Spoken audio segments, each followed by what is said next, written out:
Captain Rogers, here are 4 new trainees assigned to your flight. Lieutenant Hopkins, O'Shea, Visconti, and Bollum. Hopkins? Captain? O'Shea? How did it? Visconti. Visconti? Bollum? Yes, sir. Sure is a big ship.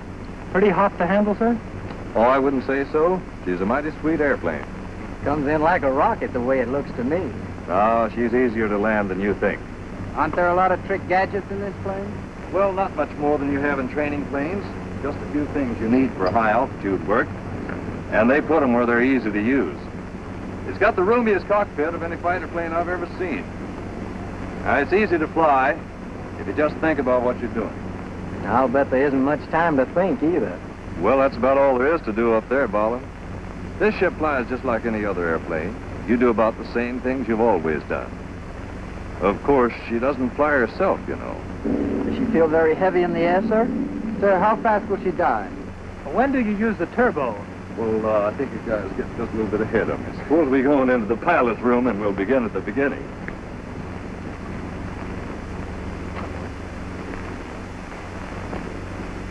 Well, plant yourselves, boys, while I climb out of this stuff. Well, now, if I'm going to help you fellows understand the P-47, the best thing for me to do is to dish out a lot of facts quickly. We can get together for questions whenever you have them. Now, plenty of our boys are moving up into combat zones ahead of their crews. And they're finding out that it comes in mighty handy to know a lot of details about their airplane. And this is the time to find those things out. And you should keep in mind that this airplane was built to give us our fastest, deadliest high-altitude fighter. Sir, you say high altitude. What altitude do you mean? Around 30,000 feet, between 25 and 35,000. Well, now you're going to be sitting up here behind 2,000 horsepower. That's a lot of power, but it's the best life insurance you can have. This airplane cost about $100,000, and they say it takes 30,000 man-hours to build it. I think it deserves some respect from pilots. Now, to handle the P-47 the way the Army expects you to, you should know everything possible about it before you take off the first time. You've got real armament and speed. You're not going to have any trouble with it because it's got good flying characteristics all the way. And it's good on landings. As for weight, well, you'll hear all the boys say you're never even conscious of this plane's weight anytime you've got flying speed. Well, now, let me show you how the P-47 is put together. To begin with, this is the biggest single-engine, single-seater in service. Has a wingspan just short of 41 feet. It's a little over 35 feet long, stands 12 feet 8 inches high, and weighs about 7 tons with a full load. The power plant is 2,000 horsepower with a turbo, and it swings a 4-bladed, 12-foot 2-inch Curtiss prop. Well, let's look at this power plant. This is an 18-cylinder Pratt & Whitney radial engine. It's the twin Wasp with 9 cylinders in each bank. Now, one of the first things I noticed about this airplane is that it's a smooth flying ship in every way. She'll pick up a lot faster than planes you've been flying. And your turbo will allow the engine to develop its full 2,000 horsepower at high altitude. You want to learn all about this prop.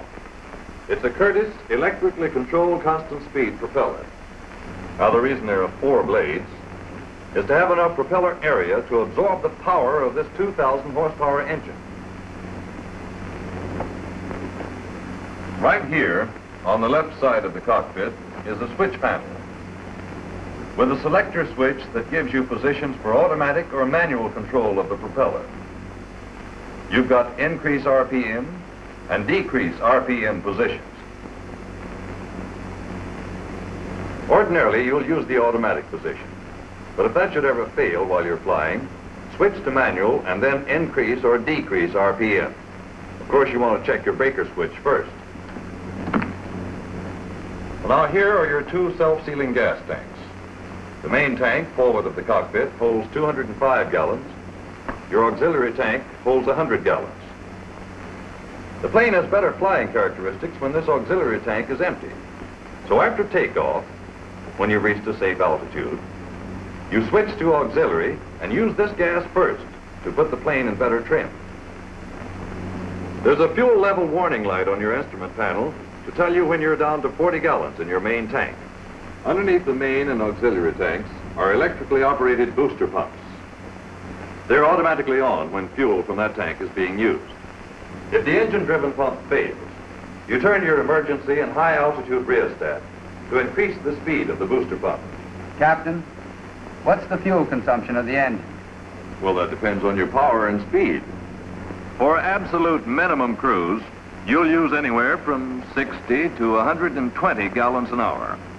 However, at full military power, you'll consume as much as 275 gallons an hour. When the warning light comes on, you've got a maximum of 20 minutes left. Here's your oil tank up here, and down here are your oil coolers with shutters controlled from the cockpit. This is your main air ramp. This is your GE turbo. It's a lot more simple than it looks. The exhaust gases come from the engine, back through these pipes to the turbo. Compressed air leaves the turbo, comes through the cooling system here, back through these pipes to the carburetor, down into the internal compressor to the cylinders. This is the guts of the system. Let's take a look at the real thing over here. This is a cutaway of the turbo. Now up here is where all of the compression takes place. The exhaust gases come in here and spin this bucket wheel.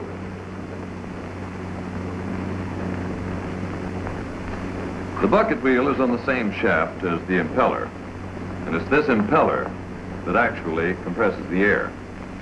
The faster the bucket wheel turns, the faster the impeller rotates, and the more air is compressed and sent to the engine.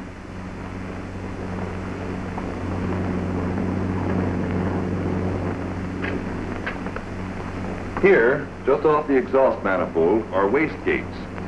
When these gates are wide open, the exhaust gas is dumped out into the air instead of being directed back to the turbo. But the higher you take your airplane, the more these gates will close, which means the exhaust gas goes back in an increasing amount and puts the turbo to work compressing air for the engine.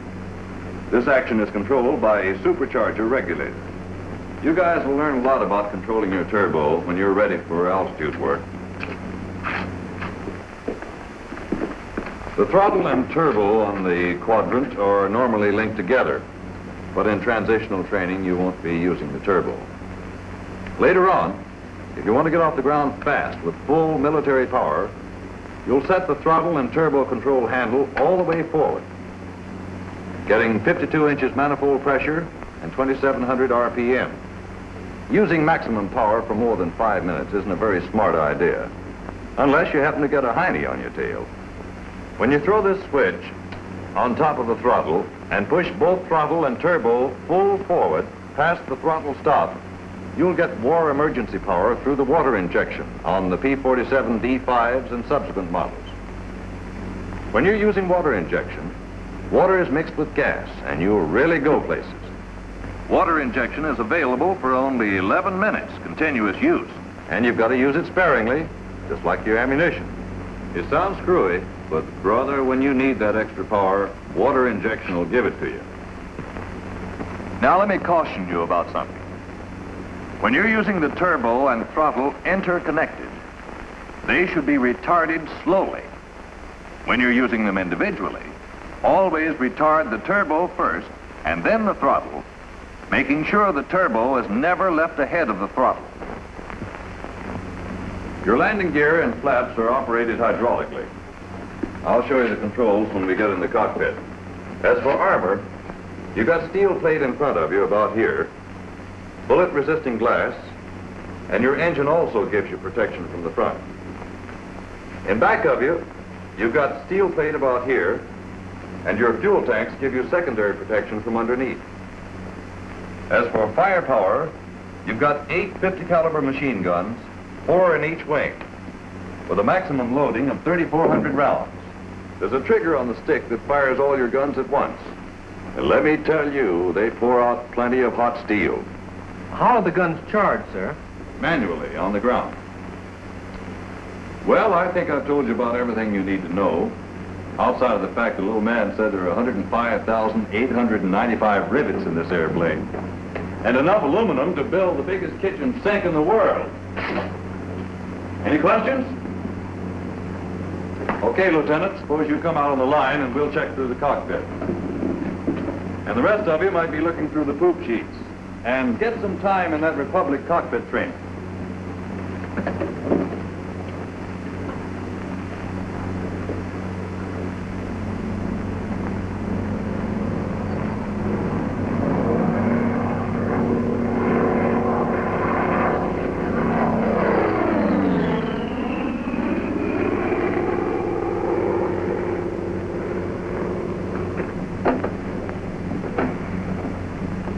These flaps are left down to keep them from getting walked on.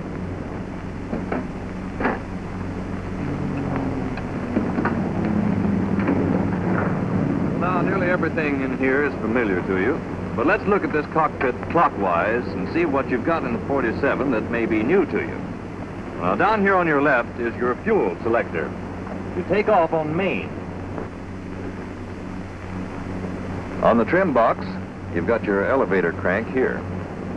Now, this knob nearest the rudder is for the rudder, and the one toward the front is the aileron tab control.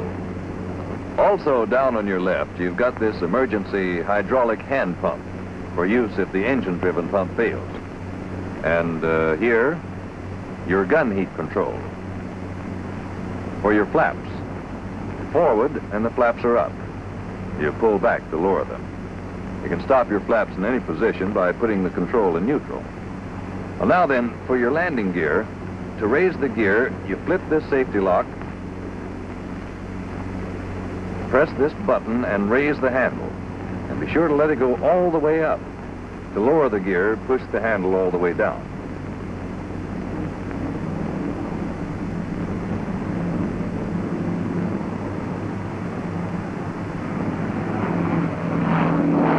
Sure is a wide landing gear. You betcha. And that's a big plus for pilots. Well, now then, up here are your indicators for oil and intercooler shutter. Open for takeoff, neutral for landing. They're electrically operated from the switch panel. Well, now, going on clockwise, this is the gun and camera switch. And make sure it's off when you're landing. Turbo, throttle, prop, mixture. When you're starting the engine, you'll keep the mixture control in idle cutoff until the engine is firing. On your switch panel, there's your generator switch, propeller switch, and the rheostat that determines the speed of the booster pumps for your fuel supply. This, of course, stays in starting, except in emergency if the engine-driven pump fails. Here's the landing gear warning light. It's a very important little item. When you push the throttle forward on takeoff, the warning light will come on and will remain on until the wheels have been retracted and they're definitely up and locked, at which time the light will go off. It will remain off until your throttle is almost fully retarded, as in coming in for a landing. The light will then come on and stay on until you have lowered your landing gear and it's fully down and locked. You've got standard instruments on your panel. Flight instruments are in the middle. Your engine operating dials are on the right. Notice that the speed limit on this airplane is redlined at 500. Here's your fuel level warning light. Remember that when it comes on, you've got a maximum of 20 minutes left to find a place to sit this baby down.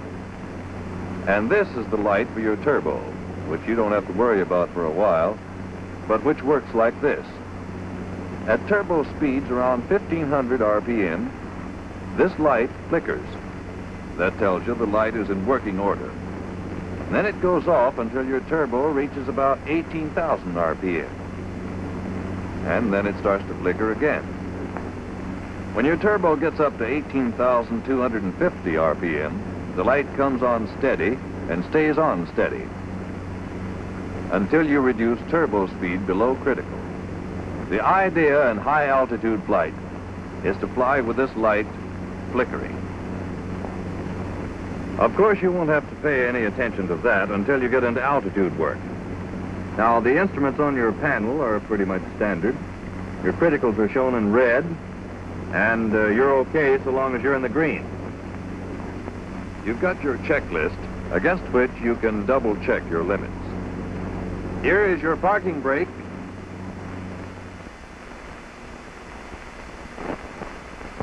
And here are your oxygen controls.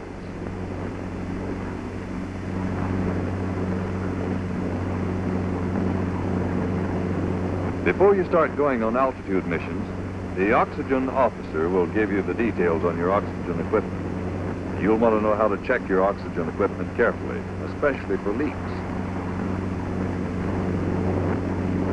You've got a blinker to show when you're receiving oxygen with this demand type system. Here's a supply warning light, and there's your supply gauge. When the time comes, you'll get all the facts, so you'll always know how to use your equipment.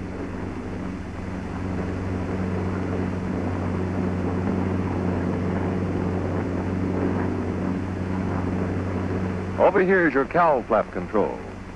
Open for starting.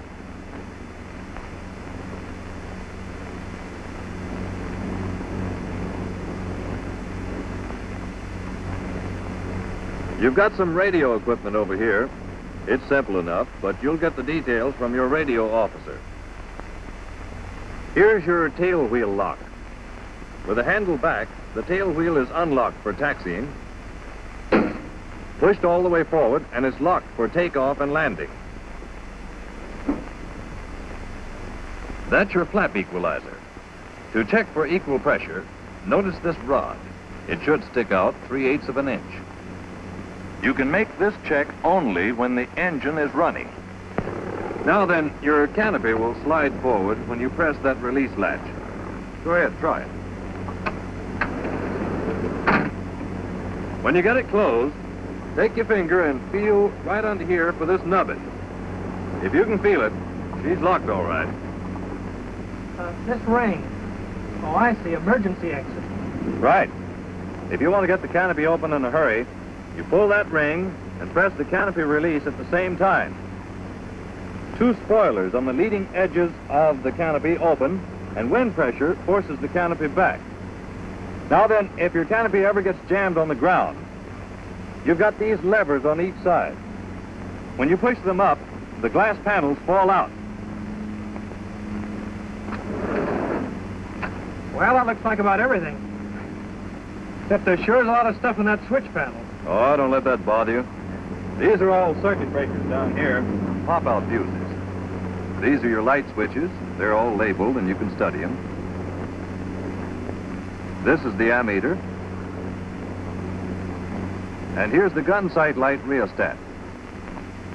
Well, what you've got to do now is give yourself plenty of drill with it. You want to know the importance of every instrument and exactly how and why to use each one of them. So remember, when you've got this 47 up in the air, it's too late to start thinking about what you're going to do. Play around with the cockpit trainer in the pilot's room. It isn't meant to be a substitute for the real thing. It's a training device that'll help you learn the cockpit in your spare time, if any. You're going to know this cockpit blindfolded before you fly the airplane, and time in drilling yourself is the only way you're going to really know it.